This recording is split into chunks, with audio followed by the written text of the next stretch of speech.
Good evening and welcome to Laughing Monkey Music Show. Today we have on Jeff. Jeff is famously from Naked Ray Gun. How are you doing tonight? Doing great, doing really good, thanks. Well, thank you for being on. It's a pleasure to have you and taking time with me. So, people that don't know Jeff, he's been in a few bands, most famously with Naked Ray Gun, and they've got a great album out. It's unbelievable how current sounding. It straddles old school punk with new sound. Like it just fits in perfectly with the bands that have kind of copied the old school of punk. It's great. I mean, you have a great ear for melody, which has always been your thing. Thanks, Um, thanks. you're welcome. So, just so the audience doesn't know, what I want to do real quickly, I'm just going to tell them, and you can fill in the spots in a minute. Um, Jeff first started out. He was in Big Black for about a couple years. Played bass. Then he went into Naked Ray Gun for quite a while, and then in the interim, he had a band called The Bomb, which is a great band. Also check out. And then Thanks. back in the Naked Ray Gun. So we'll just leave it there without getting too deep. I guess the first question is you guys got back together on a reunion show, right? Was it 2007 or something? Eight? Yeah, around then, yeah. What made the deal that you guys wanted to come back and you're like you guys were really back? I mean, you kind of went off Well, to your thing. Mike from Riot Fest, Mike Patrician, he runs Riot Fest. He runs Riot Fest Records. He's defunct, but he runs Riot Fest, the festival. Hmm. He kind of put us back together. We called us all up, put us all in one meeting, and we talked about getting back together, and he would manage us. So he's sort of a powerful guy. So he get us into Riot Fest Denver, and Riot Fest Chicago, and Riot Fest Philadelphia. We played Yeah. really good. He's really good. He's a good manager for a while there, and made us some decent bucks and got some good shows and got a lot of crowd in front of us. Felt good So to be back. yeah, it's gonna be back. It's gonna be back. Yeah. Well, as a fan, I was glad to hear that too. It was really good. I mean, you guys are back and we should be. Maybe the big West Coast tour, and we played a couple one-off dates. Played one-offs in Long Beach and Los Angeles too. Mhm. So in a nutshell, you guys, so you've done a ton of albums and you're super melodic. Now you play bass, guitar, and piano, right? Or a little of am I missing anything for Yeah, instruments? I can fake it on every instrument basically. I fake it pretty good. I play the piano. I play right hand twice. You know, so I do different tracks. I hear piano on your solo stuff, right? Is that you? Yeah, that's me. Chinese Walls, Chinese Wall, right? Chinese piano right here. Yeah, Chinese wall. Yeah. Very pretty melody on that one too. That is, your secret sauce, right? Your melodies. Really love that song. It's one of the best songs I've ever written. I think you can find it on Bandcamp, pizzati.bandcamp.com. It's a really good one. Yep, that's where I heard it. And I actually you have it up on you have a YouTube channel too. I'm gonna put the link so everybody can go to these spots and because he also has it on YouTube channel. You can subscribe there, and all the sites will be there, to support these guys. Um, what's really interesting is so I like to ask as a songwriter, you've really been a strong songwriter from the very beginning. But when you were in Big Black and you were playing bass, did you do a lot of melodic songwriting then, just as a bass player? Or like, how did it evolve into being the singer with the melody? Like, Well, I was in Naked Raygun first. Big Black practice in the same place Naked Raygun practice, which is mhm. Steve Levine came over to our coach house. We had a coach house in the north side of Chicago, and he came over as a friend. And I said, Steve, if you ever want to put your band together, Big Black, I'd play guitar for you. So he said, sure, let's go outside and play. So we went in the basement where our studio was, and I played guitar. And that's a couple of songs. Santiago came down after watching the football game. He said, that's the worst guitar I've ever heard. I have to play guitar for you. And Santiago took over the guitar, and I took over bass, and it was three for a long time. I was three and Roland, the drum machine, but we had a good time, and I played a couple of East Coast tours. The last show I played was a show with the Minutemen. No, not the show with not the Minutemen, the Meat Puppets in Yep, Boston. It's a funny show. Like apparently the Meat Puppets hadn't sold many tickets there. It was a really big place called the Channel, yeah. and so this asshole came out. He runs a place, and he's a bouncer or something. And he said, "Okay, Meat Puppets, you're getting half the money you're supposed to be paid, and Billy Black, you're not getting paid anything. If you still want to play, you can play, but we're not paying you anything." And Steve said, "Fuck you." And we drove off, and that was the last show I was involved in with Big Black. But Naked Radio went back there years later and played a sold out show with Henry Rollins. which is good. It's the sweet revenge. But Yeah. oh, I thought you actually were. I know you were kind of in Ray Gun. I thought it was you Big Black a little bit, and then you was in the transition period. I knew you were actually already in Ray Gun before that. That's Yeah. interesting. I've been in both bands for a while, and it got to be too much. So I told Steve to find a bass player, and it took a while to find one. So he found one, Yeah. and I quit. Um. So actually, so what's really neat. So you ended up working with Steve later on, though, when he produced what your first album for the Bomb, right? Was it the first album? You just have it. Freeze there. So was it different, like from when you first knew him, and then also by the time he did the album, because that was like what he'd kind of hit his stride and was a bigger man. Was he kind of more into his way of doing things, or was it back to like the old way with you guys? Steve does everything the old way. Steve has the only analog recording studio in the nation, I love actually in the that. world that's left. I think in other words, he records on tape. He has a few digital pieces, output Yeah. stuff, but he has all the old school stuff. He has tons of tubes, and people like that. He has a warm sound, and I think Yep. he recorded Jimmy Page and Robert Plant there because they understood what the sound was. And he recorded the Bush album there. He recorded Nirvana. He went out to them and recorded them. Yep. He recorded Breeders. Recorded a lot of good bands. And so when we recorded with Steve, it was very natural. We recorded the band recorded with him, and I think Nick Reagan recorded with him too. We did the last of the Mohicans 5 songs there. Yeah.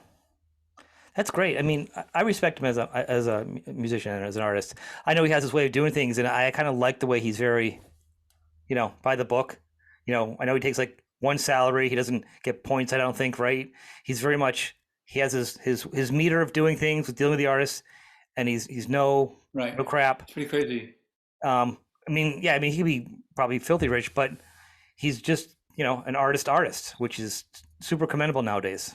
You know, Yeah, right. He wants to talk to the artist before he records. He doesn't want to talk to the management. He wants to talk directly to the artist. So you talk to Iggy Pop. For Iggy Pop, Iggy Pop, he has to talk to Iggy Pop. He goes directly to the artist. He tells him what the deal is. He's not going to take any points. He's just going to charge you by the hour or whatever it yep. is. And very righteous dude in that manner. I think that's cool. No, I wasn't looking for dirt. It was more like you would both had started off, in the beginnings of your bands, and then you guys had both gotten, a lot of success and a lot more skill in recording and touring and stuff. And then you guys meeting together. I was kind of curious how, like, after you each went out and learned a bunch of things and got back together again, how neat it was to work together again. That's all. Because Steve's a little hard to work with in the studio. Yeah. He's an idea about what he wants to do. He doesn't like a lot of effects on stuff, and I like a lot of effects on stuff. So we bumped heads a little bit on that. But besides that, he's great. He gets a great drum sound. He has all the cool microphones too. I sang out of a pre-Nazi German microphone. Really old mic, a really wonderful sound to it. He's got all the cool microphones. Really, that must have been a really expensive microphone too to get. Very few old microphones left anymore. So the fact he has something, Get them all. I said, Steve, how do you find any microphones? He said, they find me. yeah, that's great. So when you're writing songs, we'll say with Naked Ray Gun, are you going? Do you kind of like put them in like swim lanes? Like you're like, all right, I write stuff with guitar and music for myself, and then when I do a band, it's a band, and I'm just the lyricist singer. Like, how do you divvy up your song ideas?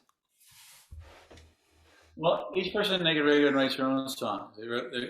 They come to practice with a big chunk of the song. They come to practice with a big chunk of the song. They come with the vocals and the melody, maybe, Yeah, and some of the words too. I don't consider a song to just have chords, and me to write something over it because it's very difficult to do. The Bomb recorded that way. Jeff Dean, the guitar player, would always write a lot of songs. He wrote a lot of chords. yeah, And they expect me to pick it up from there. It's hard to pick it up from there, It's a very difficult thing to do. Sometimes they're successful, sometimes they're more than very successful. I think Up from the Floor from Indecision album is one of the great times when it did work. yeah. And then there's some like 1,000 Tons of Ice I don't really care for that much that didn't work. But that's a great album. I don't. I think they're all good. I know you're probably more critical on them yourself, but I mean, you can read song credits and sometimes they'll say like one person wrote it, but I'm always curious because I know that sometimes there's more people involved in the creation of the song than that one person in the politics of the band. That's why I kind of am curious how songs are put together when I actually talk to the artist because there's just more layers to it at times. You know. Yeah, Pierre has written some words for some of my stuff, and Pierre has written some lyrics for me. Knock Me Down, I wrote every single note, all the guitar parts, all the guitar solo, everything. Wow. So it's the songs I wrote completely. Peacemaker I wrote completely myself. Yeah. Soldier Requiem, John Haggerty wrote it with Pierre. All right, there we go. So, so you've been kind of busy too now. Like lately, just really got to me, it seems just got three big things that are pulling you in. I know you're doing this. It's been known more now as your pet rescue that you and your fiance are doing, which is Right. super cool. If people don't know, we'll put a link. You have an Amazon link, right? So if people want to help support it, they can donate or right to that link. We do the Amazon link. You can buy stuff on Amazon and send it to us. Yep. It's really helps a lot. It's expensive. Okay. So for people that don't know, Jeff and his fiance, I'm sorry, I don't know her name, they rescue. It's pretty much just raccoons. I know you got some cats, but you basically are saving raccoons, nursing them back to health, and then getting them back on the wild if it's possible. Correct? There's squirrels and possums too. Oh, squirrels and possums. How are the possums? Are they mean? They always seem like they're mean. They're the most non-threatening animal there is. They when you grab them or try to feed them or something, they always go. Yeah. Bite you, but they never ever bite you. They never bite. Oh, they don't? Well, I've never gotten close. It works so good that nobody wants to get any closer, right? Because it looks like a giant rat's going to bite you. Yeah, they look really scary, but that's all they do. They just kind of scare you away, and they don't ever bite you. But they're really nice animals. Can't say enough about squirrels. Are hilarious too. Squirrels are just hilarious. When you let them go, they go nuts, and they're really funny. Squirrels are very funny. Run around when you have them inside in the cage, and you walk in the room, they go nuts. They think they're fed or something. They're really crazy. They're really funny. Raccoons are really brilliant though. Raccoons are the brilliant ones. They're so smart. They learn so quickly. They can destroy a room in like seconds. They have to fuck with everything. They fuck with everything in the room. Every single thing in the room they fuck with, and they fuck with it till they break it. And they all do the same thing. They all go one way. One starts doing one thing, they all start doing that thing, and then they destroy that. And they go over here and destroy that. If you let them out in your house, they'll destroy your house in 15 minutes. They got that hive mentality where they all kind of gang up on something. So clearly you have them all in a separate spot, caged up. Well, we give them a living room and a dining room. Dining room is their room. We have a lot of fancy cages in there, and we try to isolate them when we first get them though, so that they have sicknesses. We try to isolate them for 2 weeks so they don't pass diseases to each other, because there's some really bad respiratory diseases out there. Possums don't have any diseases, though, oddly enough. Their blood temperature is too low to have the disease live in them. Really? Squirrels don't have too many diseases either, but raccoons have a lot of diseases, and we've had whole rooms of them die. It's really tragic when it happens, but oh wow, it's really heartbreaking because you just get attached to them, I can imagine. I mean, and it's funny because the biggest animal lovers are usually people that are really into music. It feels like, you usually see every musician's big on animals, so this totally makes sense that a guy like you with these really great lyrics totally is part of helping out animals. That's just fantastic. So we'll put the link up, like I said, for people to help support this great cause. I mean, they're just doing it out of the love of helping animals, which is, the most sincere kind of love you can give. It's a fantastic thing. You have actually a YouTube page too, right? For that. We do have YouTube. Yeah, it's a Pizzati. Nurture.com. That's what it is. Yep. Excellent. That's really cool. So. It's I back to music because I could talk about. I could ask you a million questions about raccoons forever. That's all I do is watch raccoon videos with my wife lately. But people want to hear about some of the music, so we'll focus a little bit back. So after 30 years, you guys have a new album. It's literally, it's flawless. Between your last album, it's actually probably better in my eyes. The production's fantastic. Songs are so catchy, and you did a solo album too, Between Raccoons. Yeah, I have more solo stuff to put out. I have more wimpy songs to put out there. I have 6 more, and I'm gonna record those with a guy named Sam Babin out of Iowa somewhere, and he's gonna come into my studio in my house when I get finished, and we're gonna record those 6 songs. Yeah. And release those as an EP, and I'm gonna put them together and release them as an album, maybe on CD, and I'm excited about that. That's gonna happen over the next 6 months, but Naked Raygun has one more album in the can. We've got the Riot Fest singles, the 3 singles that were on Riot Fest Records. Yeah. They had B-sides. They weren't very well distributed because Riot Fest kind of went defunct there. But so we're gonna put those 6 songs on an album and put maybe 5 or 6 new ones on the album and release that. We have the cover shot already. Yeah, the cover shot we shot. Kristen's daughter actually posed for the cover. Oh yeah. The photographer fell in love with her. She shot 900 photos of her. Yeah. What's great is so we were talking about your solo stuff, but I have the titles up here. So many songs are super great and super catchy, but there's a couple songs I want to talk to you about, like Suicide Bomb. Little effect on your voice, kind of feels kind of a little like Mid-Eastern. You kind of have a little. That's a really great song to begin with. Like, it feels like originally when punk first came out, you had Reaganomics and all kinds of crazy government stuff. And man, right now there's some really great times to get some lyrics, government-wise, what's going on in the world, to write some really crazy songs. You know? Yeah, it is a good time to write because a lot of subject matter out there, a lot of subject matter. But Suicide Bomb I wrote, I think it's hysterical. It's that the juxtapose will not be your suicide bomb. It goes into the medieval chanting and like Yep. you go to if you do a search on Google, type in Aramaic singing and Pope cries. Pope was at this Aramaic singing concert Yeah. and he thought it was so great that he cried. And the Aramaic singing on that video on YouTube is so great. I tried to emulate it. I didn't do it righteous job of it, but sort of. It was. I heard it. I caught it. I caught it enough. I caught your point. So you really have to go on. You really have to go on YouTube and check that out. I will. It's absolutely awesome. It's these guys shift their voice up and down. And it's really cool. And these young kids singing, they have these clear virgin voices, and it's just awesome. And I can't say enough about that video, but I tried to copy that a little bit, and then and the Baby Yahoo is really funny with the girl singing Baby Yahoo in the background. I think it's just hysterical juxtaposition there, and I think it worked out really well. I love this song. Well, what's really great is you have a push pull in your lyrics and in the melodies with what you're talking about a lot in a lot of your music. I mean, the comedy level in Amishes, the plural of the plural of the plural of Amishes. There's no such word as Amishes. It's great. I know that, but to me, it's hilarious. Like I caught that. I was like, oh, this is brilliant. And or the fact that you talk about partridge in a tree and you go right to Susan Day, which of course is a partridge. I mean, boom! I'm like, you got it. You just like Yeah. That's my brother told me Susan Day jogs around where he lives. He lives in upstate New York. Really weird. But yeah, you got it. You totally understand that song. A lot of people don't get it, but you get it. You get it. Oh, yeah, it's really it's written by. That's probably written for the position of the guy writing the lyrics. He's kind of the dumbest person in the world, It's weird. It's a funny song. I don't know. Well, it does. It feels very tongue in cheek, and it feels.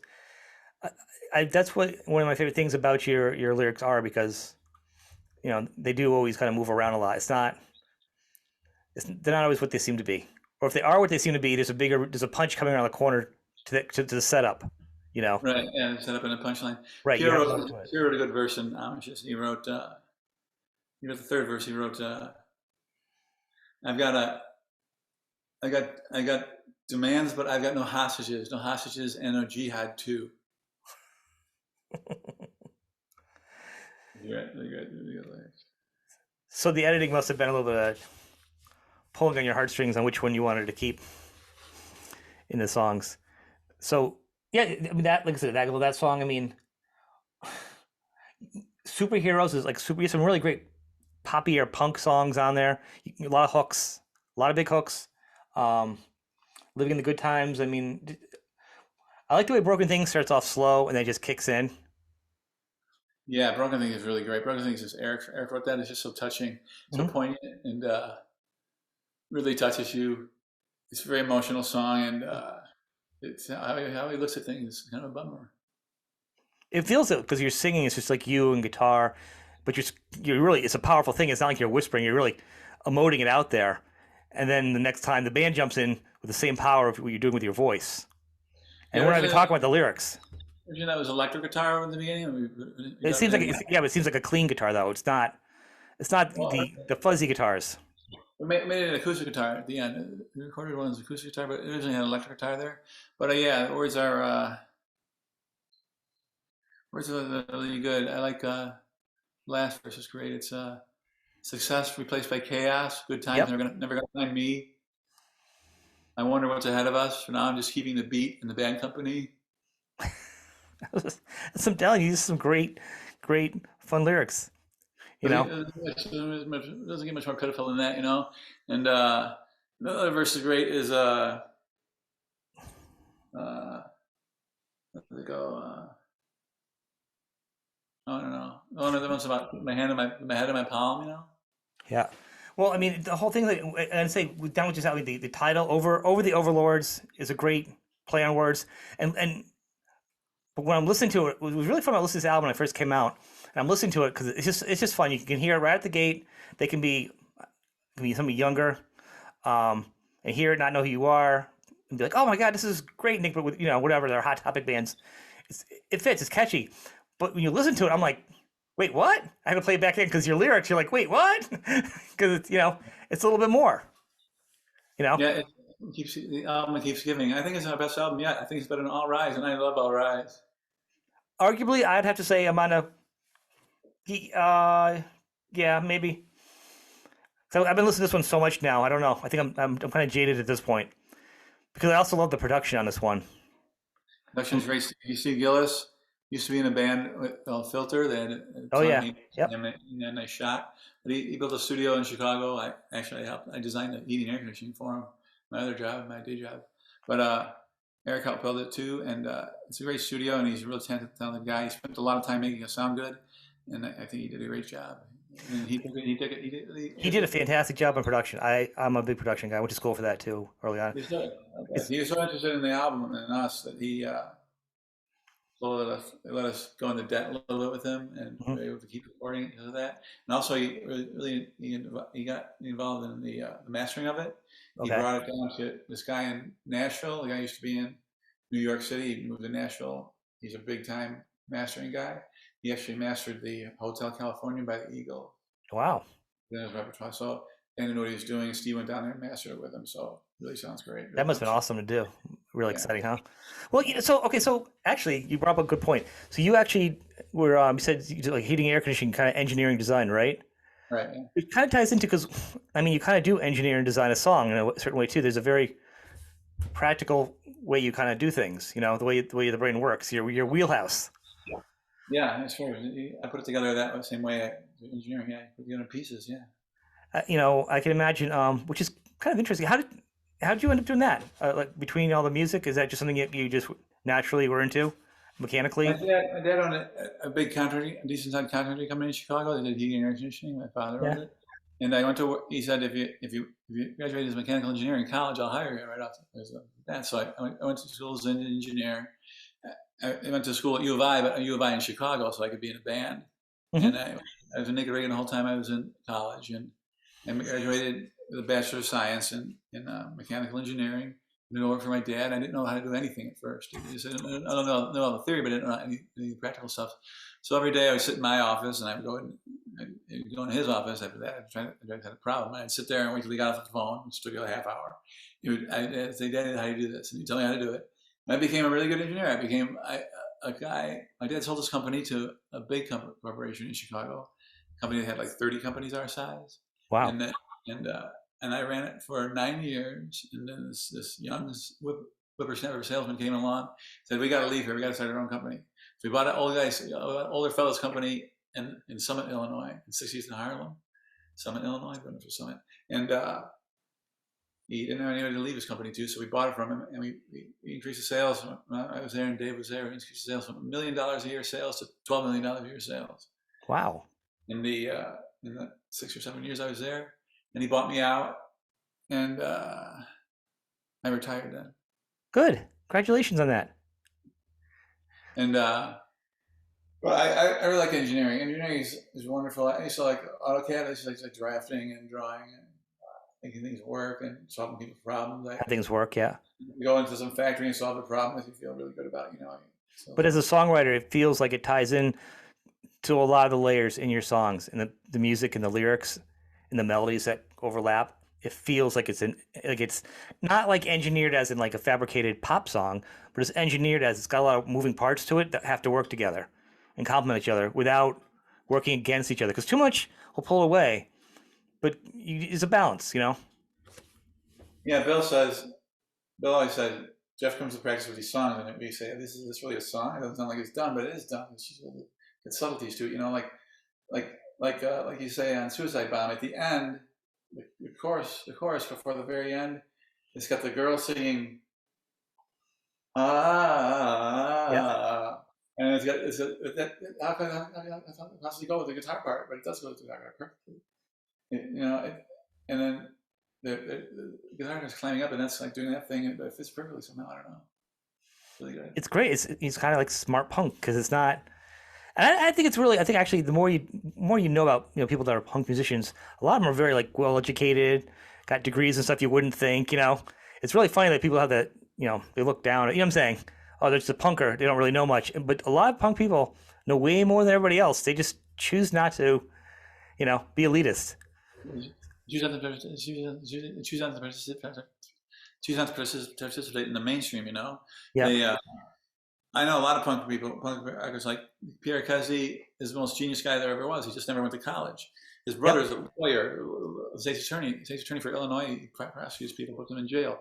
His brother was a singer for the Effigies, and then I know Sonny Durango is a lawyer too. He works out of Ottawa. Oh yeah. He's trying to get people off death row. I said, "Does it ever work?" He said, "No, it never works." But, he said, "I get him. I try to get something that's coming from death row to like prison without parole." I don't know. I guess it's better than nothing. I don't know. Well, and that's the thing. I've talked to someone on the show. Someone else they went to school, they're a lawyer, and then they're a musician, and then they became a lawyer again for a couple of years, and then they went back. Now they're a musician. There's a lot of naturally intelligent people in the music business that are just putting their efforts into different creative sources. I've run into a lot of smart people in the punk rock business. Yeah. They're so genius. They're so genius. They don't register as geniuses. They go to school. They become world dominators, but they don't fuse that. That doesn't matter to them. What matters to them is music. Well, to me, I think and we can even harken back to it's also closing to a question is the do-it-yourself punk. The best about punk was like you're like I saw this. I want to do it myself. We're talking about like in the late '70s, early '80s. I can do this. We're gonna learn an instrument and promote ourselves and get with friends, and if we're going to travel and sleep on a couch, that's a work ethic right there. That is not a lazy person. It's creative. You're doing promotion. You're sacrificing because you're not living comfortable, because you're not going off to college and doing whatever. You're really doing what you believed in. Then you're performing as an artist. I mean, there's a lot of hats there. And when it first started, there was no audience. Black Flag would play every single town there was, and no audience. Yeah. Black Flag toured forever. They toured every little town there ever was, and they played 16 people most of the time, But then they got enormous because of it. And those are real smart guys too. Greg Ginn, Chuck Tchaikovsky, nobody smarter than him. I mean, Rollins, nobody smarter than him. Yep. Brilliant. Those three guys are brilliant people, and I can't say enough about them. But once again, it's a hard-working group. You know what I mean? You put the effort in, but there's advertising, there's promotion. Even, I mean, look at now with punks. A lot of the symbol is just really branding. You know what I mean? Everyone knows Black Flag now. It's a tattoo. It's a shirt. It's a brand. And it's a lot of bands that come up with their own insignias that have become bigger than them at some point. You know what I mean? Where it's recognized, which is business. And there's a whole yeah. Minor Threat too. Minor Threat House. All those guys are brilliant too. Yep, you're right. And nowadays, so what's really interesting, do you think, I mean, I do, but it's always interesting because you're obviously living it. I think these times are even more ripe again to be more punk again and do it yourself, because you don't, once again, it's not the big record labels dominating the world, Everybody can sit in their living room and do it. Also to the point where it gets too much and it's awfully not good. It's not for everybody. You know what I mean? We almost put out the record ourselves. We kicked it around. We were asked by a West Coast label to put it out, and we almost had a deal there. But then they decided to maybe we would do it ourselves, and then we decided not to do it ourselves because it would require somebody sitting around a room, like you said, sitting around a room all day long and pushing your record. And you can do that. You can spend as much time. You almost be as big as you want to be. You just spend more time doing it every day, and do it every day and every day and every day. Push it. Eventually, you'll get it done. But we decided on Wax Trax Records. Wax Trax Records was record store in Chicago, one of the first punk rock record stores in Chicago. They were It was run by a guy named Jim Nash and Danny. I don't know if you know the whole history of them, but can I bore you with that? Yeah, a little bit. Yeah. They put out Strike Under 001, which Pierre was part of. Strike Under, a band, Mm-hmm. legendary Chicago band. Great record if you can find it. I think they reissued it. If But you know punk, you know Wax Track. I mean, you've heard of them. I mean, they have a good reputation themselves. the store in Denver is the same name, but they're affiliated with them. But they it might be in Kansas City actually. But they every time I walk into the Wax Tracks, Jim Nash would say, "Hey Jeff, listen to this new Joy Division song. I knew this song. I knew that song." And eventually I would buy it, and they were always right. It was great music. Great. They really turned a lot of people onto a lot of great music.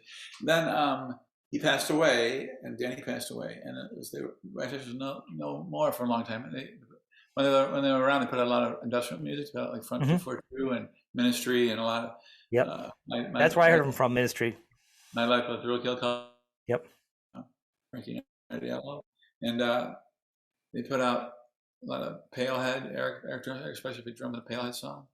I think he's sort of, and that sells really well. But then his daughter, Julia Nash, decided to put the record label back together. And so we thought it'd be a good mesh. So we presented them with our record, and they really loved it. So they decided to do it. Although we're mostly on a label with industrial bands, we think it fits anyway. They're doing a good job pushing that record. So, well, it's worked out well. It's been and it's neat because, like I said, yeah, with punk, I mean, you can do it yourself and you can push yourself, and it's a different world. Now, so you're saying you actually have another album you guys already recorded? Well, the 6 songs are done. We had to together and write the 5 songs. They're not started yet. And Bill has pieces of 2 songs already. I have some thoughts about 1, but they're not really songs yet. They're in the can. So what's the plan? Are you gonna wait and do a little bit? Are you gonna try doing some touring with this album a little bit? Yeah, I'll probably be at least a year before it's out. Yeah. I mean, because I know you are retired or semi-retired. Are you just retired from unfun stuff? Yeah, I got ill, and when I was 42 years old, I got Parkinson's. Yeah. And I've been fighting that for a long time. But it's just like I got it under control. It don't shake too much, You're great. It's a little hard on your voice because you have to practice it. I had to sing a lot. I had to sing for like 2 weeks straight before I get my voice back.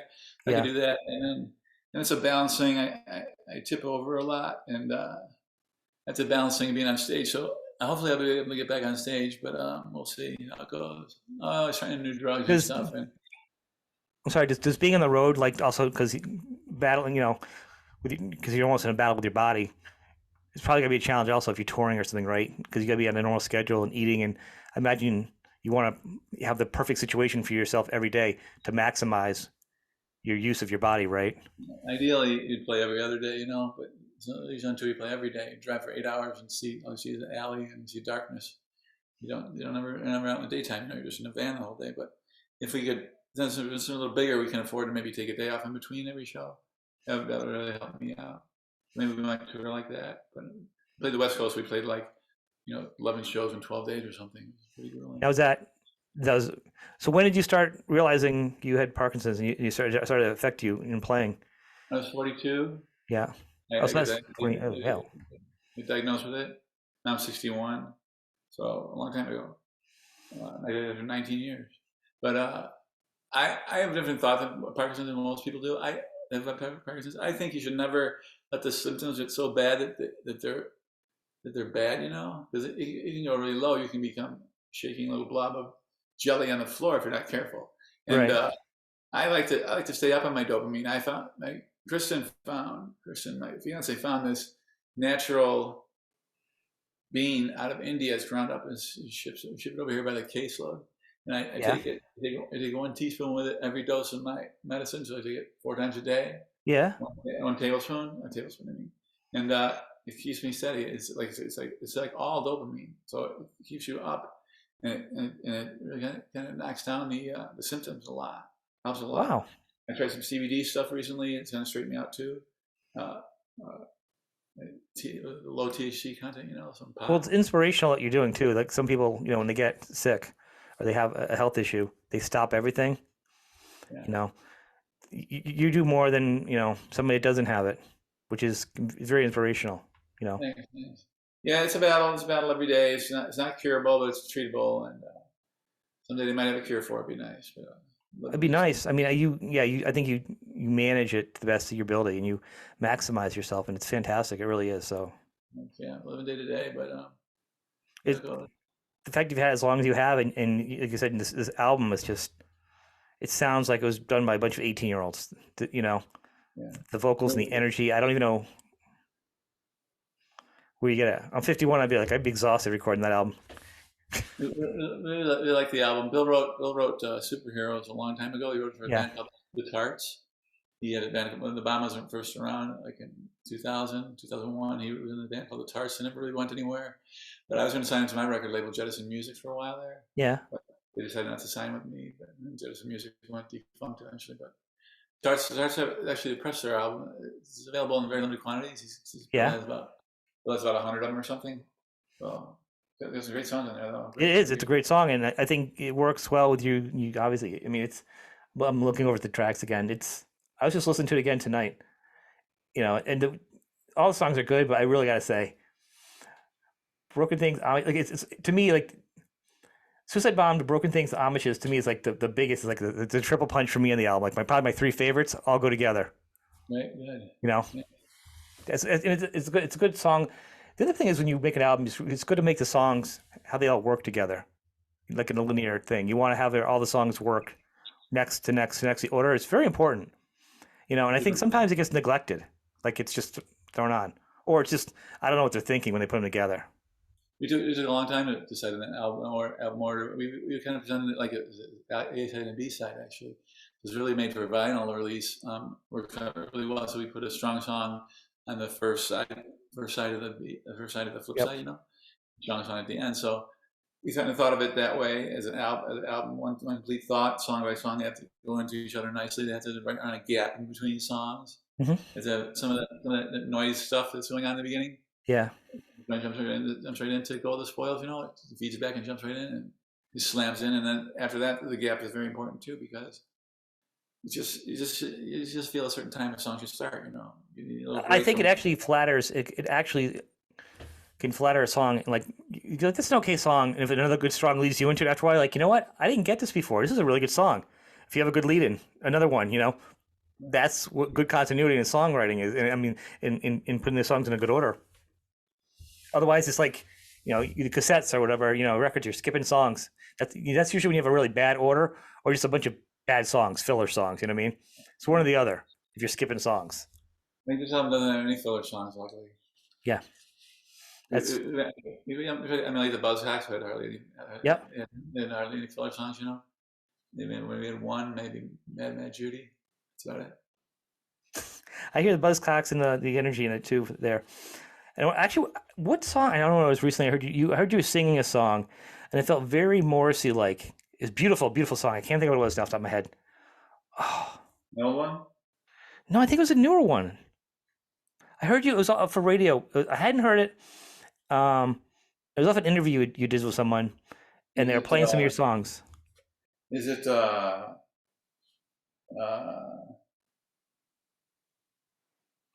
I don't know the name of it. I know it's beautiful. I want to hunt it down, so that's why I want to know.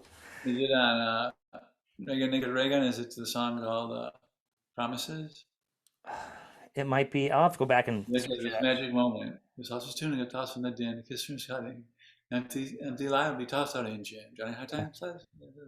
I don't know, but I could in your voice. I almost felt a little bit of that fun, sorrowy melancholy that Morrissey can do. Not that he sounded like Morrissey, but you took a piece of that melancholy, which is really great. Yeah, we listen to a lot of Morrissey around my house. We have the Alexa app, and we have a playlist. And we got Morrissey all over. Morrissey. My wife has got me into Morrissey and the Smiths. She's like, you didn't listen to it back then in the day. I do now. They're very good. Very, very good band. All the Smiths and Morrissey. Can't say enough good about them. I really love those two groups. But the guy from Chicago played bass with Morrissey when he toured. Oh yeah. Yeah. That's really great. So I want to thank you for giving some time today and for your raccoons. I know you're fixing up your house and you're always doing something. You're a busy man. Yeah, I got a lot of free time. it should visit the house more than I do, but I try to do something a little bit something every day. Right now, I'm working on my studio slash game room slash studio, and it's gonna be one room right above me actually. Nice. But But it's probably is it better for you? I'm sorry, I didn't mean to step on you. Is it better probably for you to be physically better doing stuff too with Parkinson's to keep yourself going?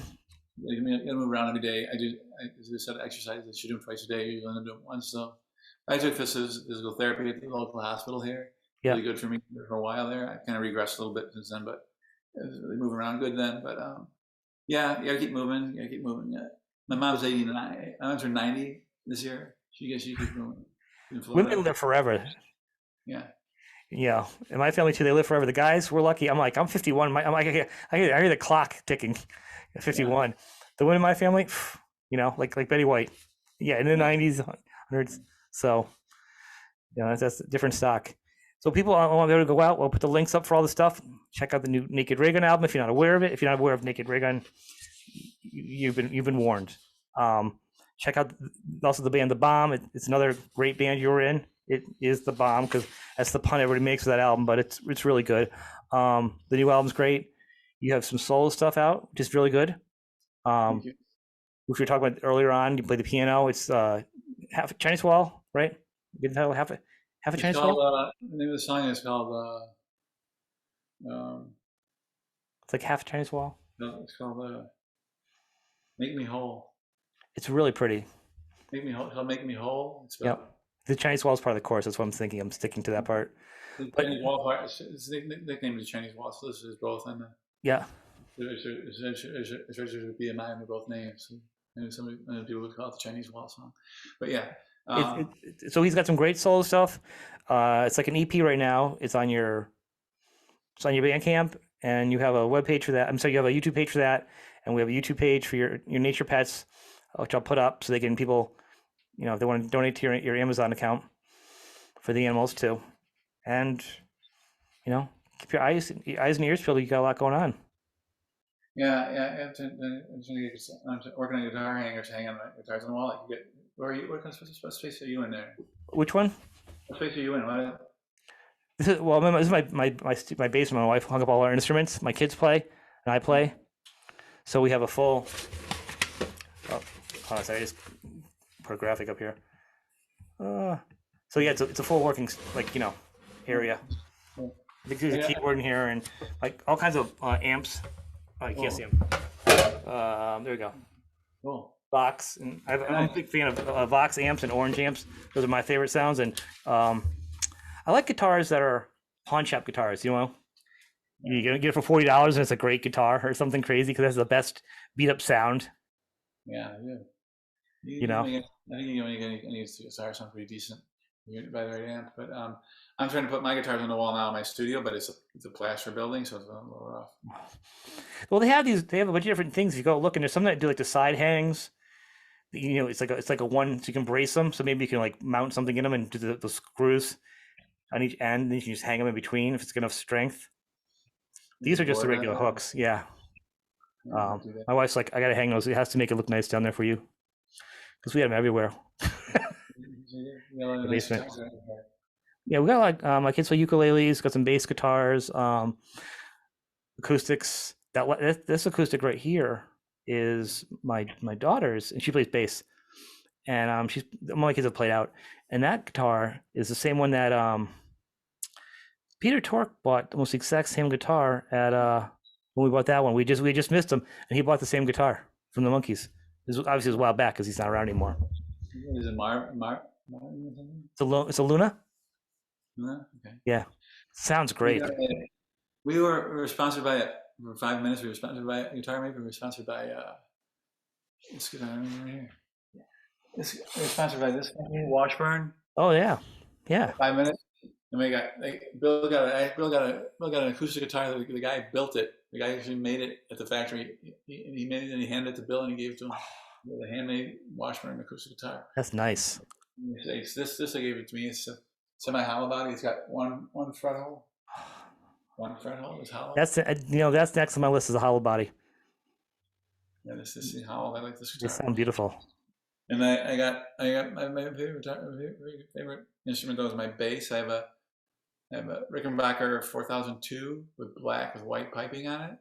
The 1972. Our drummer for the Bomb found it at a guitar at a consignment at a See, pawn shop, right? pawn shop, a record store or something. Yep. And all I said to him is, don't leave the shop without it. You regret it. $350 for it. It's worth about 1,700. You know. It was probably super cheap. I got a guitar from somebody online. I wanted a Flying V, and I went down and they had tape over it, and I bought it for like, I don't know, $30. I got it out of $30. I got home, I took it off. It was like an Aria Pro 2. It would end up being like a $600 guitar. I done there was another guitar too. I got for $40. Another one, another Strat style Aria Pro from somebody else online. Crazy. Awesome. Yeah. Yeah, you can find deals out there. Bill has 2 Rickenbacker hollow body guitars. You know. Oh yeah. If you put on a Rickenbacker hollow body guitar, you look like a guitar. You look like a real guitar player. I don't know who you are. Yeah. You know what you're doing. So I like to borrow his guitar and play it live. Yeah, I they're great. All right, my friend. I want to thank you very much Yeah. for being on the show. And I'll send the link.